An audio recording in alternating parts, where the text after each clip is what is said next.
From the News Channel 5 Network, this is OpenLine.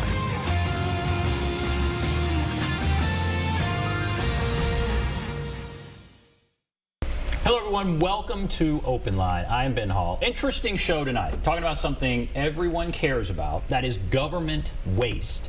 There is a report that comes out every year from the Beacon Center that identifies what they consider to be government waste. And it's always an interesting read, and it's worthwhile for all of us to talk about and review. And we're happy to have with us the authors of the report, the Pork Report 2016. We have Justin Owen. Thank you for being with us. Thank you for having us. President and CEO of the Beacon Center. And Mark Cunningham, also with the Beacon Center. Thank you for being with us. Thanks for having us on. All right, the Pork Report. Here I have it right here. This is put out every year. This is what, 10th year, 11th year? This is 11th year. The 11th year. So how would you describe this? So as a taxpayer watchdog, we think it's very important for our fellow taxpayers to know how their money is being spent. And so every year we comb through the state budget, local budgets, comptroller audits, all kinds of different news stories, some from right here at Channel 5, to find the best examples of government waste that we can find to shine a light on how taxpayers' money is being spent. How tough is it? Well, you've identified the number you throw out here, $480 million. Sadly, it's not that hard to rack up. So that's a lot, and we're a fiscally conservative state. That's right, and it's gotten better in a lot of respects, at the state level at least. Last year we had a record-breaking $700+ million in total waste. This year it's gone down quite a bit, so that's a start.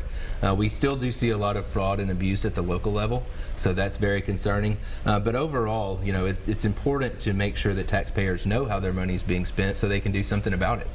And of course, waste sometimes there's just no doubt this is waste. Sometimes there can be some debate, and we encourage you to call in if you have questions or thoughts about this. But you looked again at the state and local level. That's right. How would you describe this past year?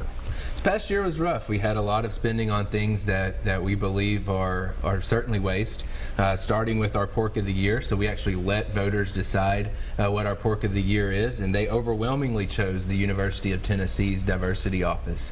You might recall that this office said, we can't use these pronouns like he and she, we have to use ze and zer so that we don't offend someone, because we want to be gender neutral. And a couple of months later, they went on to say that we can't be having holiday-themed parties, no Secret Santa, no dreidel parties, or you might offend someone. They spent almost $500,000 in taxpayer money doing this.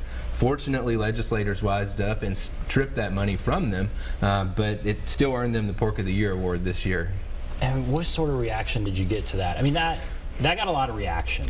It did. I think most people, even people, say, you know what, I'm obviously, we all want people to be called whatever they want, but the idea is this a good use of government money? And most people said no, it's not. And the money ended up going to minority scholarship funds, which most people thought, okay, this is a better use of our money than these people who don't want you to have a Christmas party in disguise, because obviously that would be the worst thing in the world if you had a Christmas party in disguise. So ultimately, I think most of it was positive, even from people on both sides of the aisle. You always get negatives for anything in this Pork Report, but I think most people realize, including the legislature, this was a waste of money. The legislature tried to do away with the office, is that right? The office actually disbanded once the legislature redirected those funds to minority scholarships, which is a true way to advance diversity, right?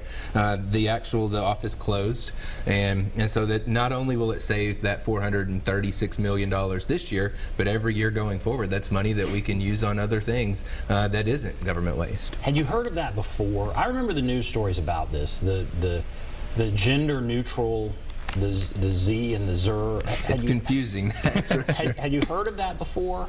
I guess that's the first time I actually heard of, especially a college, using taxpayer money to say, hey, we need to educate our students and our faculty not to use these offensive pronouns like he or she, and do that in the name of diversity. And so that's the first time we had seen it. It, of course, made national news. It got a lot of attention, and obviously people care about it because they overwhelmingly voted for it this year. And now, as we set the table here with this year's Pork Report from the Beacon Center, people may also want to understand, okay, the funding for the Beacon Center, you know, what is your perspective as you put this list together?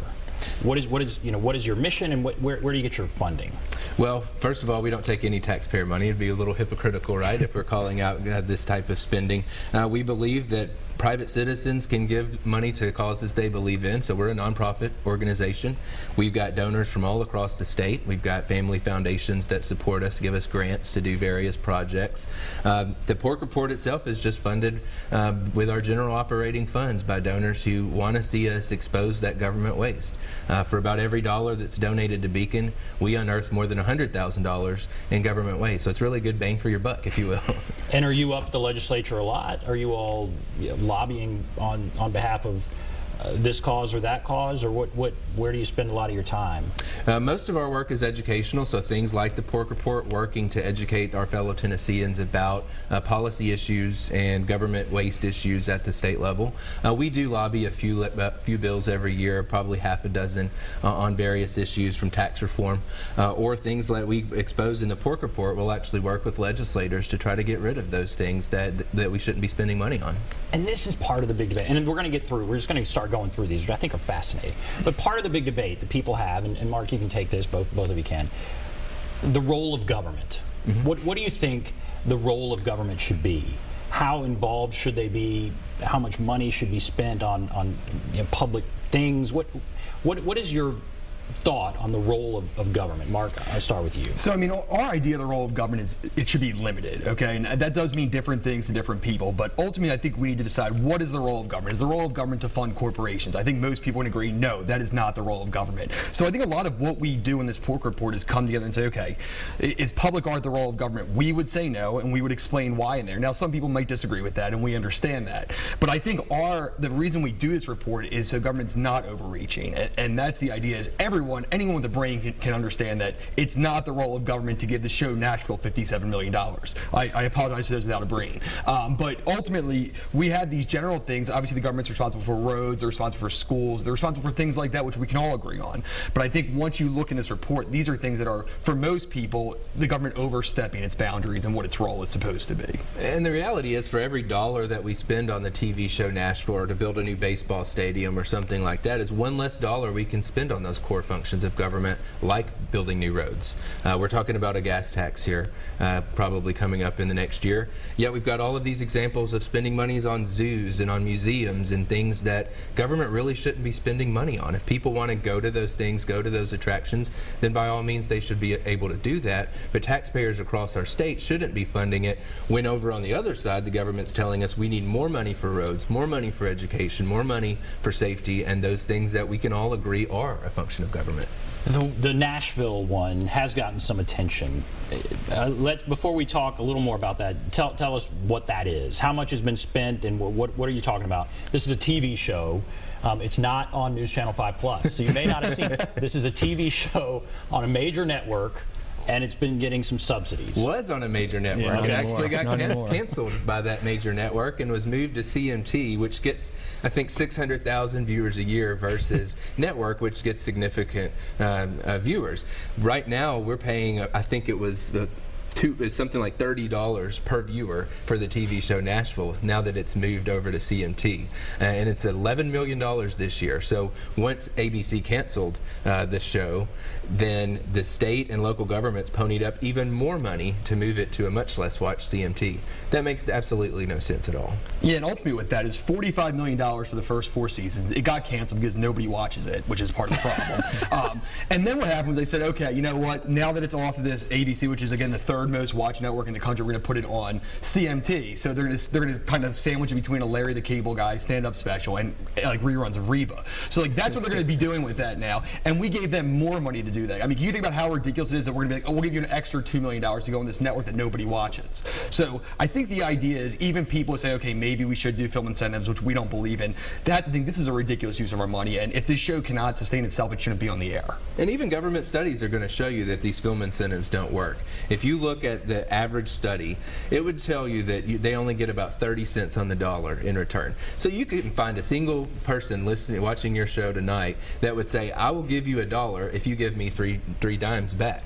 Nobody's going to take that deal, yet the government's forcing us to take that deal every single day with these film incentives. Now, to play devil's advocate, they would say, all right, this is extraordinary exposure for the city of Nashville, that it was on this major network. I think they had a commercial in there, come to Nashville, and it builds our brand.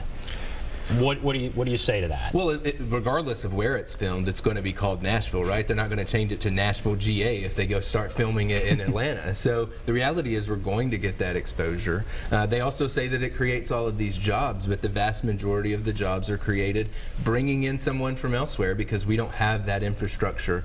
We don't have the boom pole operators and the different people like Hollywood has, for example. So we're actually bringing in people temporarily from other places, taking jobs with our taxpayer money, and then they flee and go back to California with it. And let's think about it this way too. When they talk about the show Nashville and is it creating jobs? Is it doing all these things or this exposure? The idea is they made the show Nashville because they thought it was a good investment. They said, you know what, Nashville's hot right now. Let's make this show. People will watch it, will want to come here. They were wrong about people watching it, but maybe some people did want to come here.